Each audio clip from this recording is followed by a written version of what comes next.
سامنے ہو اگر بشر پھر عبادت کا کتنا مزہ آئے گا۔ سلام علی عباده الذین اصطفى اما بعد قال الله تبارك وتعالى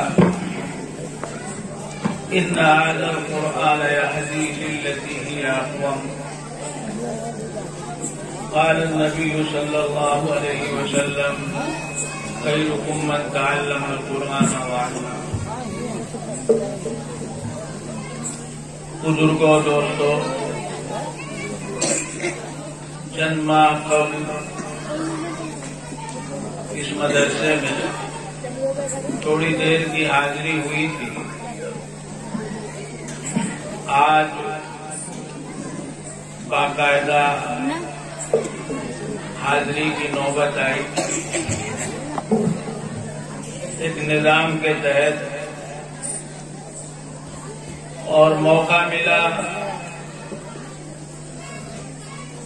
یہاں کے حالات معلوم کرنے کا۔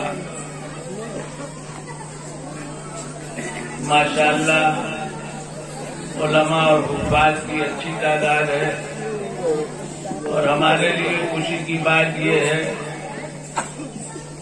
کہ جس مدرسے کی تدریسی خدمت سے ایک لمبے عرصے سے تعلق ہے، اس کے پڑھے ہوئے فیض یافتہ کافی علماء اور حفاظ یہاں موجود ہیں۔ یہاں کے تعلیمی حالات، تعلیمی نظام، اس سے متعلق بھی واقفیت ہوئی، اور معلوم ہوا کہ کچھ عرصہ پہلے یہاں کوئی بزرگ تھے جو گویا مرجع تھے نہ صرف گاؤں کا بلکہ اطراف کا، اور انہی کی توسط اور محنت سے آج سے 25-30 سال پہلے یہاں علماء اور حفاظ کا سلسلہ چلا، پھر اللہ تعالیٰ نے یہ ادارہ قائم کیا، جس کے واسطے سے گاؤں کے بچے، آپ کے بچے حفظ کی تعلیم حاصل کر رہے ہیں اور مزید دینی تعلیم بھی حاصل کر رہے ہیں۔ اللہ تعالیٰ اس سلسلے کو مبارک فرمائے۔ ابھی 2 بچوں نے حفظ کی تکمیل کی ہے، اللہ اس کو ان کے حق میں، ان کے والدین، اعزاء، اقارب اور یہ ادارہ، اس کے ذمہ داران، محبین، معاونین سب کے حق میں خیر و برکت کا باعث ہے۔ بزرگوں دوستوں، یہ ادارے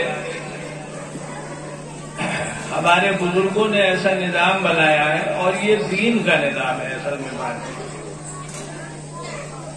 اور دنیا کا بھی نظام ہے۔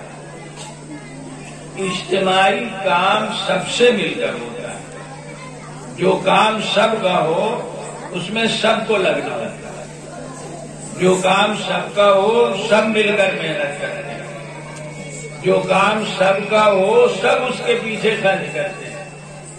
یہ دنیا کا نظام ہے۔ دنیا کے خزانوں میں پیسے جمع ہوتے ہیں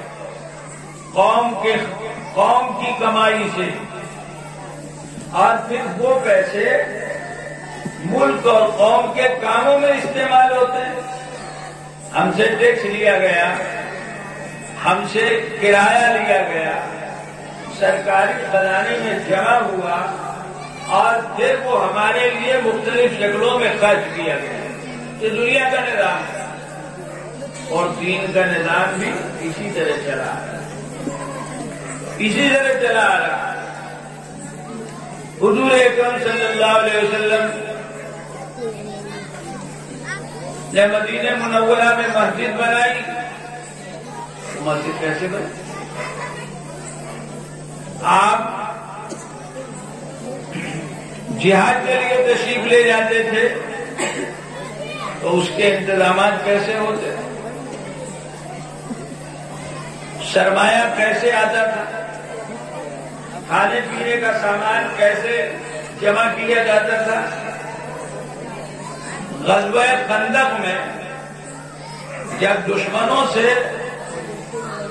جنگ کے لیے یہ بات طے ہوئی کہ مدینے کی حفاظت کے لیے ضروری ہے کہ مدینے کے چاروں طرف ایک گہری کھائی کھودی جائے، گڑھا کھودا جائے چوڑا اور گہرا کہ دشمن ادھر سے پھاند کر ادھر نہ آ سکے۔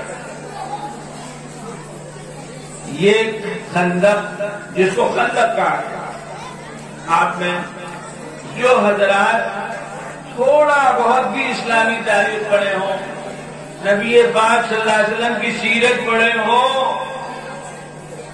اور بزرگوں دوستوں، ہر مسلمان کو اپنے نبی کی سیرت اور ان کے ضروری حالات معلوم ہونے چاہیے۔ آدمی عام طور سے باپ دادا کے حالات کو جانتا ہے، خاندان کے حالات کو جانتا ہے، کیوں؟ اس کا ایک نفع ہے، آدمی پر اس کا اثر پڑتا ہے، آدمی کے بننے بگڑنے میں اس کا دخل ہوتا ہے۔ ہم مسلمان ہیں، ہم کو اسلام کی تاریخ کا پتہ نہ ہو، ہم مسلمان ہیں، ہم کو اسلام اور ایمان کا پتہ نہ ہو، ہم مسلمان ہیں، ہم کو نبی پاک صلی اللہ علیہ وسلم کے ضروری حالات نہ معلوم ہو۔ بزرگوں دوستوں، بڑے افسوس کی بات ہے، بڑے افسوس کی بات ہے۔ ابا اور دادا ان کا ہم کو پتا ہے کہ کیا تھے، کیا کرتے تھے، اور ہمارے آقا حضرت محمد مصطفیٰ صلی اللہ علیہ وسلم جن کے دامن سے ہم جڑے ہیں، اور یہ یقین رکھتے ہیں، امید نہیں، یقین رکھتے ہیں کہ اس دامن کے واسطے سے ہماری آخرت بنے گی، ہم جنت میں جائیں گے، آقا صلی اللہ علیہ وسلم کی شفاعت اور سفارش ہم کو ملے گی۔ ان کے حالات ہمیں معلوم نہ ہو، وہ کب پیدا ہوئے، وہ کہاں پیدا ہوئے، کب وہ نبی بنے، کتنی زندگی انہوں نے مکے میں گزاری، کتنی زندگی انہوں نے مدینے میں گزاری، اور مدینے میں کیا حالات پیش آئے یہ ہم کو معلوم نہ ہو، بڑے افسوس کی بات ہے۔ مسلمان کے بچے کو واقف ہونا چاہیے۔ یہ ربیع الاول کا مہینہ ہے، یہ ہمارے نبی کا مہینہ ہے، بلا شک اور شبہ اسی مہینے میں ان کی ولادت ہے، اقوال کے مطابق معروف تو رمضان ہے، لیکن ہجرت اسی مہینے میں کی حضور صلی اللہ علیہ وسلم، مدینے اسی مہینے میں تشریف لائے، اور اسلام کی تاریخ میں ایک بڑا نمایاں فرق آیا اس ہجرت کے نتیجے میں۔ آج اس مہینے میں ہم کتنی خوشی مناتے ہیں، جھنڈوں کی بھرمار ہے، نہ جانے کتنے قسم کے جھنڈے، ٹھیک ہے، محبت ہے، محبت کے تحت ہر گھر میں جھنڈا لگا ہے، ہر دکان میں جھنڈا لگا ہے، جی اس لیے گھر اور دکان میں جھنڈا لگا ہے کہ ہم میں سے ہر ایک کے دل میں ہمارے آقا حضرت محمد مصطفیٰ صلی اللہ علیہ وسلم کی محبت کا جھنڈا گڑا ہوا ہے کہ نہیں ہے؟ لیکن یہ بتائیے کہ جس دکان میں جھنڈا لگا ہے، جس گھر میں جھنڈا لگا ہے، اس دکان کا مالک اور اس گھر کا مالک نبی اکرم صلی اللہ علیہ وسلم کے حالات سے کس حد تک واقف ہے، کس حد تک واقف ہے؟ بزرگوں دوستوں، آپ جائزہ لیں گے تو بڑا افسوس ہوگا، بڑا افسوس ہوگا۔ صورتحال اچھی نہیں ہے، صورتحال اچھی نہیں ہے، اچھی اچھی مسلم بستیوں میں کتنے مسلم نوجوان ہیں جو قرآن پڑھے ہوئے ہیں، جن کو اردو نہیں آتی، جن کو سیرت نہیں معلوم، جنہوں نے سیرت کی کوئی کتاب نہیں پڑھی۔ ارے نہیں اردو آتی تو ہندی میں سیرت کی کتابیں پڑھ لو، انگریزی میں سیرت کی کتابیں پڑھ لو، کچھ بھی پتہ نہیں ہے۔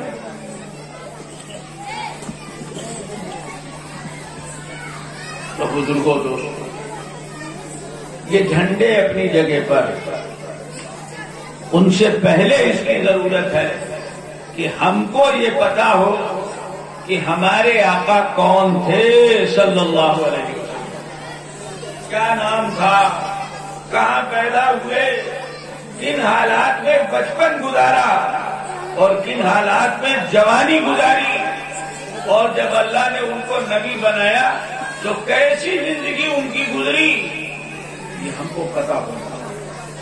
کتنے ان کے احسانات ہیں، احسانات کہ جن کی بدولت ایمان ہم کو ملا، قرآن ہم کو ملا۔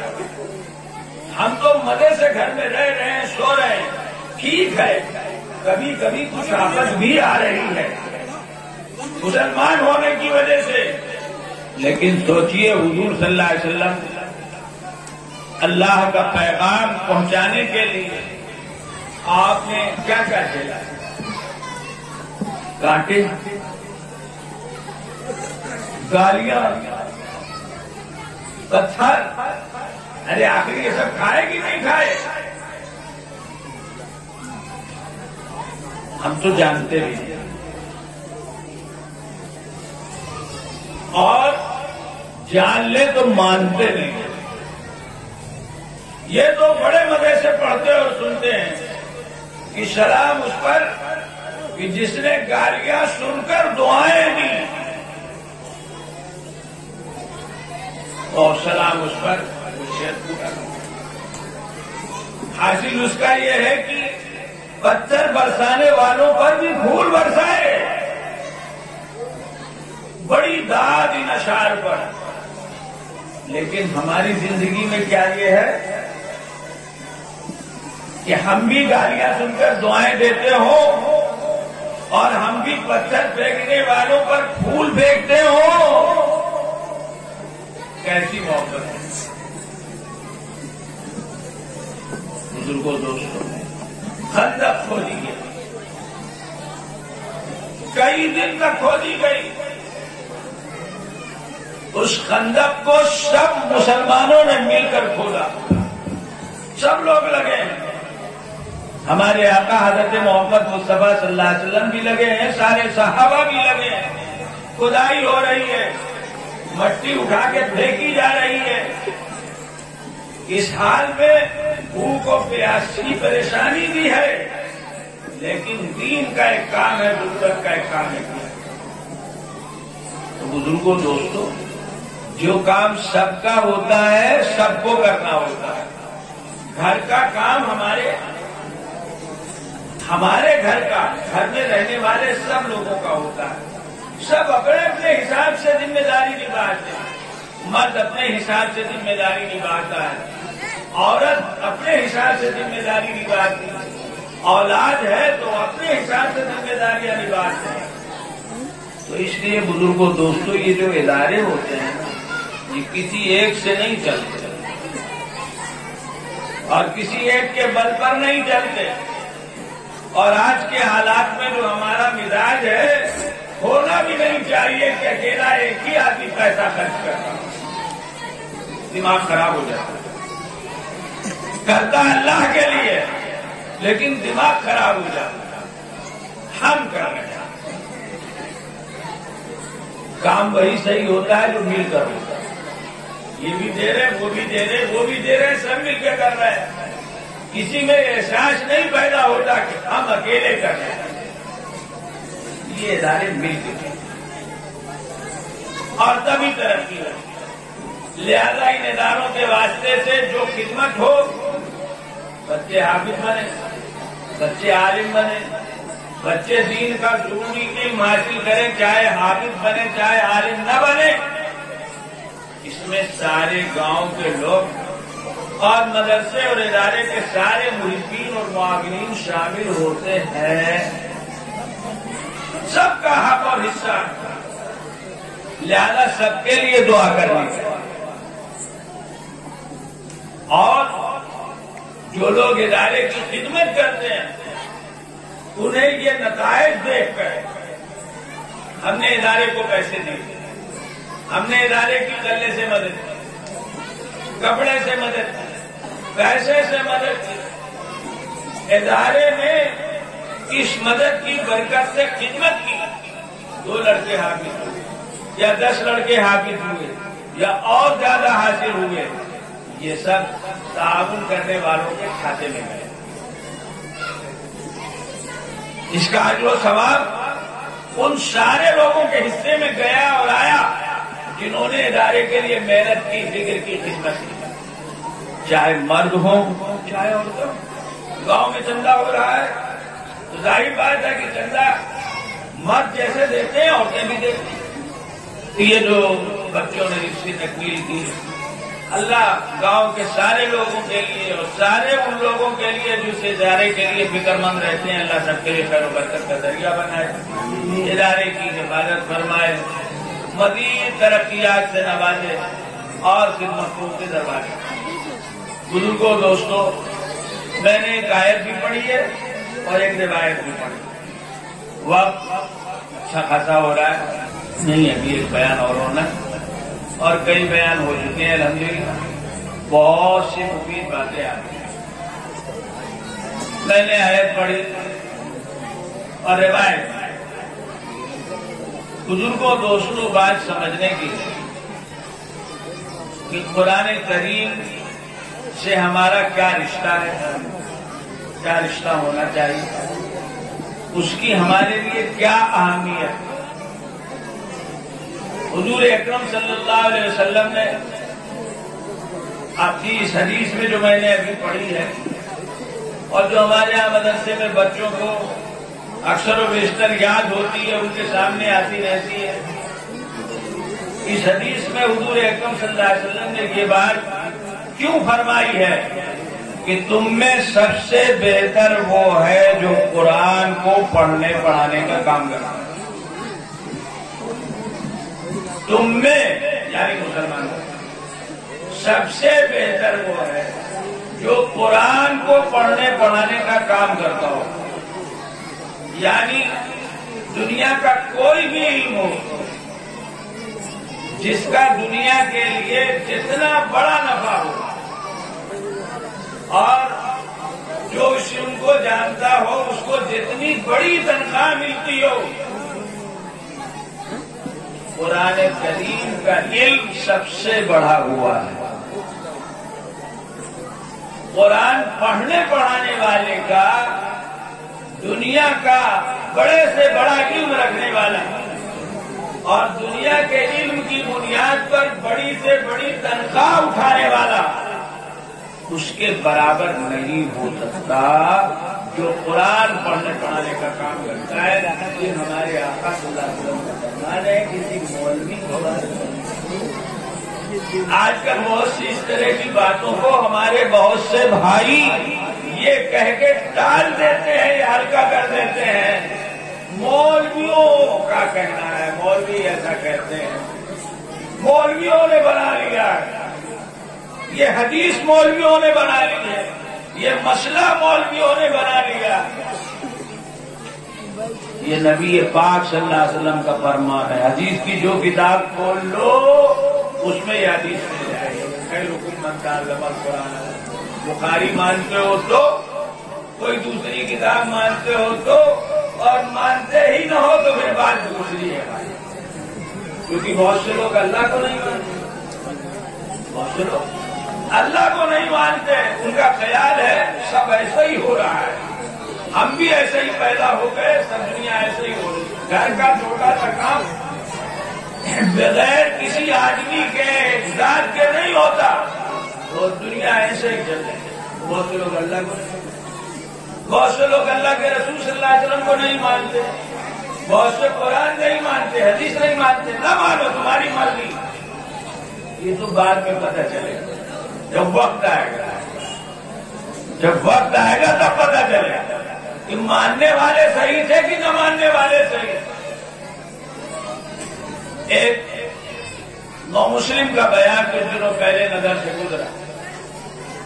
میں بڑے مناظرے کرتا، بڑی بحث کرتا، مسلمان اس سے ان سے ان سے یہ ہو. کبھی کوئی مجھ کو سمجھا نہیں. لوگوں نے بہت مجھے اسلام کی دعوت دی. ایک چھوٹا موٹا مسلمان دکاندار تھا، اس سے سامان کا لینا دینا تھا. ایک دن وہ میرے گھر آیا، میں نے بلایا، بیٹھا، چائے پانی، اور میں نے اسلام سے متعلق اس سے کچھ باتیں کی. سوال جواب ہوا. وہ مجھے کچھ سمجھا نہیں سکا،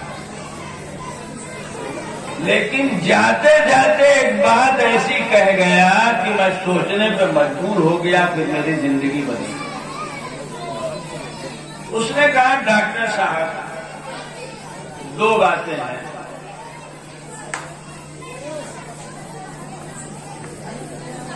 یا تو مرنے کے بعد کی زندگی ہے یا نہیں. اگر نہیں ہے تو مرنے کے بعد ہم اور آپ دونوں برابر ہیں. لیکن اگر زندگی ہے تو یہ سوال تو آپ سے ہوگا کہ تم نے مجھ کو کیوں نہیں مانا. بس اتنا کہہ کے چلا گیا. اور اب میرا دماغ لگ گیا کہ عجیب بات اس نے کہی. اور پھر میں مجبور ہو گیا کتابوں کو دیکھنے پر، مطالعہ کرنے پر، حتیٰ کہ اللہ نے مجھ کو پورے گھر والوں کے ساتھ اسلام کی دولت سے نوازا. بھائی نہ ماننے والے کی تو کوئی بات نہیں. ہم تو اللہ کو مانتے ہیں اور رسول اللہ صلی اللہ علیہ وسلم کو مانتے ہیں، اور اللہ کی بھی مانتے ہیں اور رسول اللہ صلی اللہ علیہ وسلم کی باتوں کو بھی مانتے ہیں. ہم قرآن کو بھی مانتے ہیں، ہم حدیث کو بھی مانتے ہیں. ہمارے آقا کا فرمان ہے، قرآن کے علم سے بڑا کوئی علم نہیں ہے. کیوں؟ اس لیے کہ دنیا کے بڑے سے بڑے علم کا فائدہ یہی زمین کے اوپر ہے، یہی دنیا کی زندگی میں ہے. مرنے کے بعد اس علم کا کوئی نفع نہیں ہے. اور قرآن کا علم وہ ہے کہ جس کا نفع مرنے کے بعد کی زندگی، قبر کی زندگی اور آخرت کی زندگی میں ہے. تو آپ خود ہی سوچ لیں کہ کون سا علم بڑا. دنیا کا علم، ہر ماہ لاکھوں تنخواہ والا علم کہ جس کے بعد مرے تو آگے کچھ نہیں ہے، اندھیرا ہی اندھیرا ہے. یا یہ قرآن کا علم کہ جس کے ساتھ اگر ہماری موت ہوگی تو امید یہی ہے کہ ہماری قبر بھی اچھی ہوگی اور ہماری آخرت بھی اچھی ہوگی. اس سے بڑا کوئی علم نہیں ہو سکتا. قرآن کے علم کو سب سے بڑا علم کیوں کہا گیا؟ یہ اس لیے کہا گیا ہے جس کی وضاحت اس آیت میں جو میں نے پڑھی ہے موجود ہے. ان ھذا القرآن یہدی للتی ہی اقوم. قرآن اس راستے کی رہنمائی کرتا ہے جو انسانی زندگی کے لیے سب سے اچھا راستہ ہے، اس سے اچھا کوئی راستہ ہے. ان ھذا القرآن یہدی للتی ہی اقوم. اس راستے کی رہنمائی کرتا ہے جس سے اچھا کوئی راستہ ہو ہی نہیں سکتا. بزرگوں، دوستوں، قرآن کریم کوئی عام پڑھنے پڑھانے کی کتاب ہے. بے شک اس کتاب میں بہت سے حالات لکھے ہیں، بہت سے واقعات لکھے ہیں، بہت سی معلومات اس میں کائنات کی موجود ہے، اس قسم کی جیسی آج سائنس کی کتابوں میں پڑھائی جاتی ہے، لکھی ہوئی ہے. لیکن یہ ساری چیزیں قرآن کریم کی اس طرح کی نہیں ہے جیسے عام کتابوں میں ہوتی ہے. پڑھ لو، رکھ دو، کچھ دنیا کی لائن کا فائدہ اٹھا لو. نہیں، یہ سب بنیادی طور پر اس لیے بیان کیا گیا ہے کہ ہمارے لیے یہ واضح کیا جا سکے کہ ایک انسان کو دنیا میں کیا زندگی گزارنی چاہیے، کیسے رہنا چاہیے، کیا طریقہ ہونا چاہیے، پیدائش سے لے کر موت تک کیا نظام ہونا چاہیے. قرآن اس لیے نہ دیا. بزرگوں دوستوں، قرآن ہم کو دیا گیا ہے ہماری زندگی کا ایک نظام بنا کر، ایک نصاب بنا کر، ایک دستور بنا کر. آج کل کمپنیاں بنتی ہیں، ادارے بنتے ہیں، تو کمپنیوں اور اداروں کے دستور بنتے ہیں، ان کے لیے قوانین بنیادی طور پر تیار ہوتے ہیں جن کو سامنے رکھ کر ادارے کام کرتے ہیں، کمپنیاں کام کرتی ہیں. ان کی بنیاد پر معاوضہ ہوتا ہے، سوال اور جواب ہوتا ہے. ان کو قرآن کریم ہمارے لیے کیا ہے؟ دستور حیات، زندگی گزارنے کا نظام. یہ خالی اس لیے نہیں سر پہ رکھ لیے، یہ خالی اس لیے نہیں کہ منہ سے لگا لیا، یہ خالی اس لیے نہیں کہ قیمتی کپڑے کا کور اور غلاف بنا کر الماری میں رکھ دیا، یہ خالی اس لیے نہیں کہ بعض آیات کے ٹکڑے بنا لیے اور سجا لیا. نہیں حضور، اس کا حرف حرف اور لفظ لفظ اس لیے دیا گیا ہے ہم کو ہمارے آقا حضرت محمد مصطفیٰ صلی اللہ علیہ وسلم کے واسطے سے کہ ہم کو بحیثیت انسان، بحیثیت مخلوق خدا، بحیثیت اللہ کا بندہ زندگی گزارتی ہے ان ہدایات اور تفصیلات کے مطابق جو اللہ نے قرآن کریم میں بیان کیا. یہ دستور ہے، یہ دستور ہے. اور جب یہ نوعیت ہے تو سوچ سکتے ہیں کہ قرآن سے ہمارا کیا رشتہ ہے، اس کے پڑھنے پڑھانے کی کیا فضیلت ہے کہ ہماری زندگی اس کے مطابق گزرے. تو یہ دین جس سے ہمارا تعلق ہے اور جس کو ہمارے آقا حضرت محمد مصطفیٰ صلی اللہ علیہ وسلم لے کر آئے تھے، یہ دین قیامت تک کے لیے ہے، قیامت تک کے لیے. اس لیے اللہ تعالیٰ نے اس کتاب کی قیامت تک حفاظت کا انتظام کیا. تو سوچیں اور سمجھیں آپ،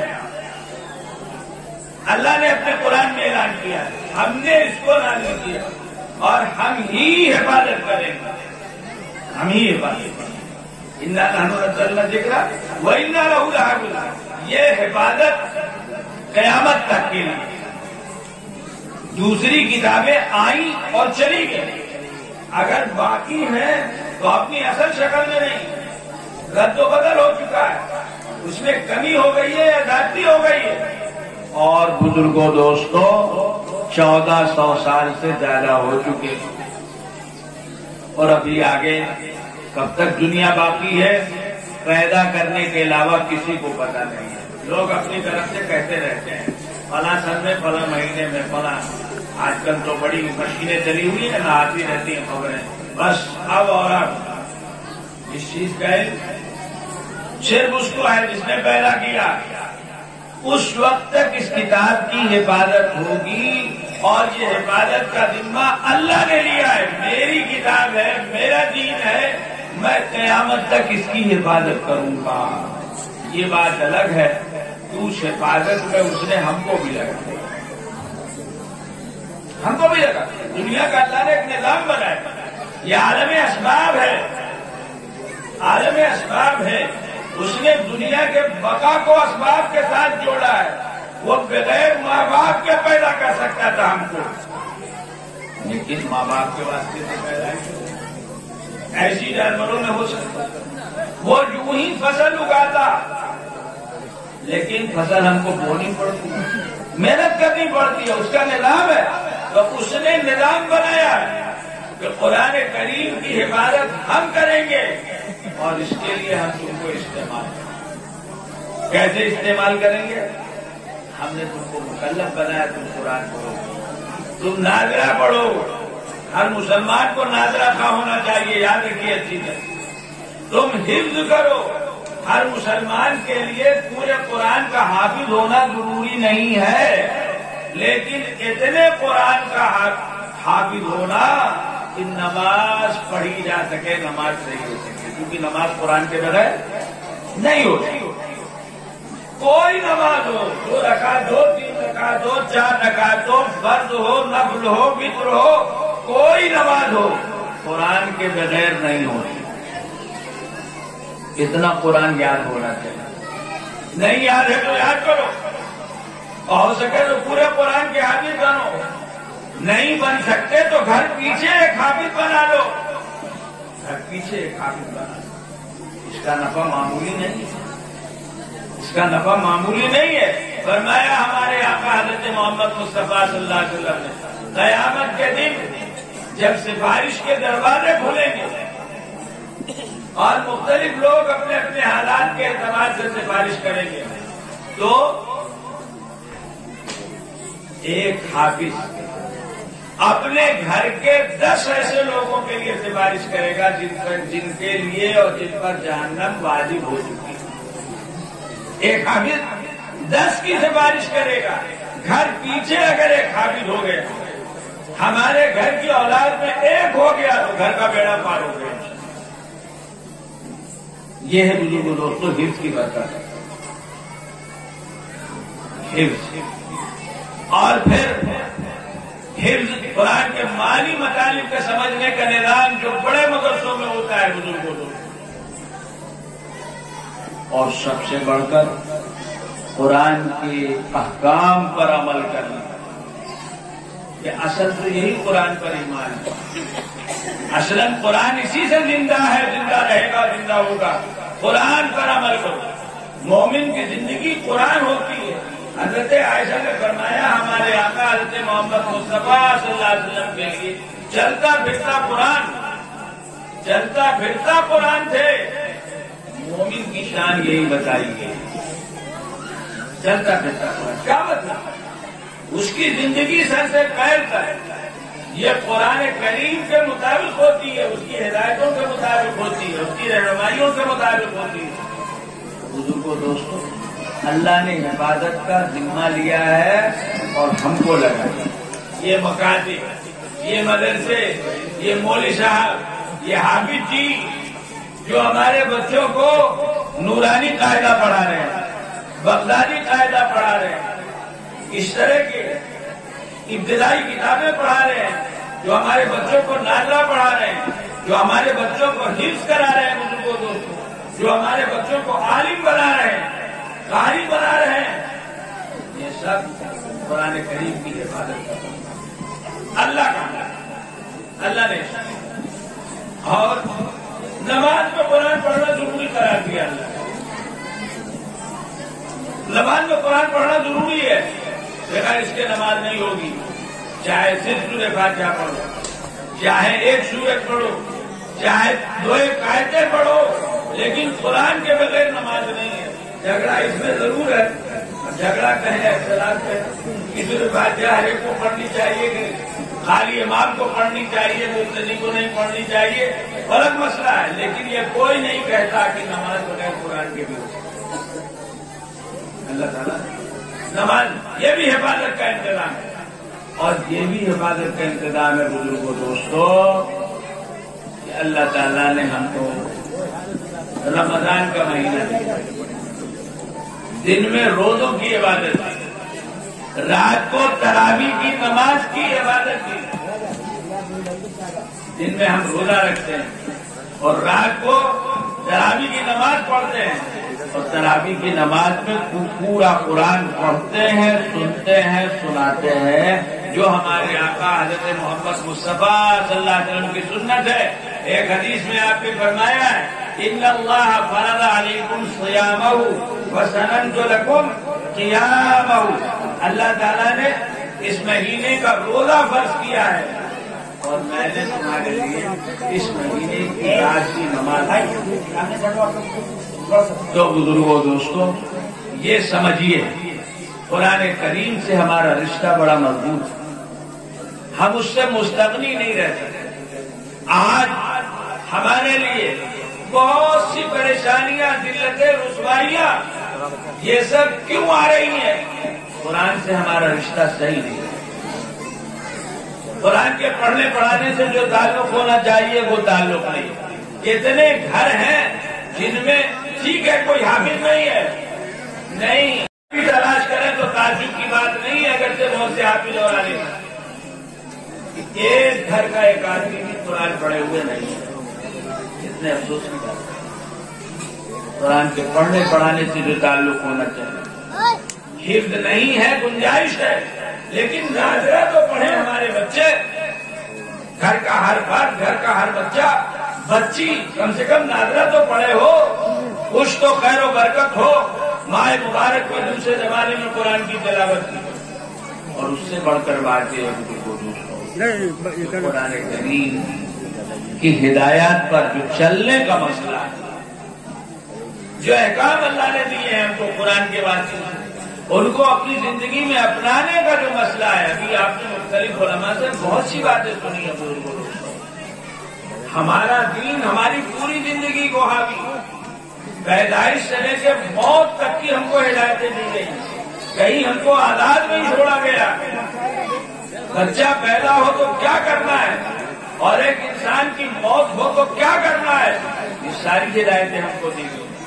لیکن بزرگوں دوستو، قرآن کی تعلیمات سے صحیح طور پر واقف نہ ہونے کی وجہ سے کتنے گھروں میں بچے پیدا ہوتے ہیں، اذان نہیں کہی جاتی، اقامت نہیں کہی جاتی، کتنے گھروں میں عقیقہ نہیں ہوتا، کیونکہ ہم نے شریعت کے بہت سے سادے حکموں کو مصیبت بنا لیا۔ جیسے شادی کا نظام ہم نے کیسی مصیبت بنا لیا، کیا نہیں ہو رہا ہے، عقیقے کا حکم دیا گیا ہے۔ گھر میں بچہ ہوا، اولاد ہوئی، بچہ ہو یا بچی ہو، اللہ کی نعمت ہے، یہ عقیقہ شکرانہ ہے اور یہ عقیقہ نذرانہ بھی۔ یہ عقیقہ اللہ نے اولاد دی، اس کا شکریہ ہے، اور نذرانے کا مطلب ہے عقیقہ کر دو، اللہ بات کی سے حفاظت کرے۔ ہم نے یہ سمجھ لیا کہ جب تک لمبی چوڑی دعوت نہ ہو، پوری برادری اکٹھا نہ کی جائے، عقیقے پہ کوئی معنی نہیں۔ اب ظاہر ہے کہ نسخہ بڑھ رہا ہے، ایک بکری کی جائے تو 6، 7، 8 ہزار میں کام چل سکتا ہے، اور 50، 100 آدمیوں کو کھلایا جائے گا تو لا محالہ 40، 50 ہزار، اور پتہ نہیں کہاں تک بات چلی جائے۔ ہم نے مصیبت بنائی، عقیقہ نہیں ہو رہا، عقیقہ نہیں ہو رہا، اور پھر بہت سے لوگ بزرگوں دوستوں عقیقہ نہیں کرتے، سال ہر سال گزر جاتے ہیں، لیکن happy birth day, happy birth day خوب مناتے، بچوں کو یاد ہے، گھر میں بڑے اہتمام سے شادی کی سالگرہ منائی جا رہی ہے، اور بچوں کی پیدائش کی سالگرہ، اور کتنا خرچ ہو رہا ہے ایک تقریب میں جو لوگ کرتے ہیں، معمولی نہیں ہوتا، اس سے کہیں کم میں عقیقہ ہو سکتا ہے۔ اولاد جوان ہو جاتی ہے اور عقیقہ نہیں ہوتا۔ بہت سے لوگوں میں تو رواج ہے کہ جب دنیا سے رخصت ہو جاتے ہیں تب ان کا عقیقہ ہوتا ہے۔ جی یہ ہماری بدعملی ہے۔ قرآن اس لیے ہمارے بزرگوں کے پاس قرآن تھا، وہ پڑھتے بھی تھے، سنتے بھی تھے، اس پر عمل بھی کرتے تھے۔ اللہ تعالیٰ نے ان کو کوئی عزت دی تھی کہ ساری دنیا کے حکمراں تھے۔ اور بزرگوں دوستوں، ہم اپنی زندگی میں قرآن سے دور ہیں تو آج جو صورتحال ہے وہ ہمارے ساتھ۔ اس لیے بزرگوں دوستوں، قرآن کریم سے ہم مسلمانوں کا بڑا گہرا تعلق ہے۔ اور ہمارے اوپر بہت حق ہے، بہت حق ہے۔ ہم بے نیاز ہو کر نہ دنیا کی زندگی راحت سے اور اچھی گزار سکتے ہیں، اور آخرت کے بننے کا تو سوال ہی نہیں ہے۔ دنیا سے ایمان سے خالی جانے والا، قرآن سے تعلق اور رشتہ نہ رکھنے والا سوچا نہیں جا سکتا کہ آخرت کی کامیابی اسے حاصل ہو۔ اس لیے بزرگوں دوستوں، قرآن سے اپنا رشتہ مضبوط کیجیے، اپنے بچوں کو قرآن پڑھائیے، اپنے بچوں کو حسب توفیق حافظ بنائیے، اپنے بچوں کو حسب توفیق اور وسعت عالم بنائیے۔ حافظ عالم نہیں بنا سکتے تو اپنے گاؤں کے ایسے کاموں کی فکر کیجیے، ان کی مدد کیجیے، اور سب سے بڑھ کر بات یہ ہے بزرگوں دوستوں کہ اپنی زندگیوں کو قرآن کے مطابق بنانے کے وہ رخ اپنائیے، شادی میں، بیاہ میں، پیدائش میں، مرنے میں، جینے میں، کاروبار میں، بزرگوں دوستوں سب چیز میں جو اللہ کو پسند ہے، جو رسول اللہ صلی اللہ علیہ وسلم کو پسند ہے، جو قرآن اور حدیث کی ہدایت ہے، اس کے مطابق ہم نے سمجھا ہے کاروبار کا کیا تعلق ہے اسلام اور ایمان سے، جیسے دنیا کر رہی ہے تم بھی کرو۔ ہم نے سمجھا ہے کہ شادی بیاہ کا کیا تعلق، آج کیا ہو رہا ہے بزرگوں، ان ساری چیزوں میں ہمیں قرآن کریم کو، اللہ کی ہدایات کو، رسول اکرم صلی اللہ علیہ وسلم کی ہدایات کو، سیرت کو مضبوطی سے پکڑنا ہوگا، تبھی ہماری زندگی کامیابی سے ہمکنار ہوگی۔ اور بزرگوں دوستوں، ہم اور آپ مسلمان ہیں، خوب جانتے ہیں کہ ہماری سب سے بڑی کامیابی آخرت کی کامیابی ہے، آخرت کی کامیابی۔ ایک مسلمان دنیا کی زندگی کھوتے ہوئے اپنے دشمن کے ہاتھوں سے یہ جملہ کہتا ہے، خست و رب الکعبہ، اللہ کے لیے میری جان چلی گئی، میں تو کامیاب ہو گیا۔ وہ مارنے والا سوچتا ہے کہ میں نے تو اس کی زندگی چھینی، اور یہ کہہ رہا ہے کہ میں کامیاب ہو گیا۔ زندہ رہنا کامیابی ہے، تو مرنا کامیابی ہے۔ مر گیا، دنیا چلی گئی، اب کیسی کامیابی ہے؟ لیکن جب بات سمجھی گئی تو سمجھ میں آ گئی، اللہ نے ایمان کی دولت دی۔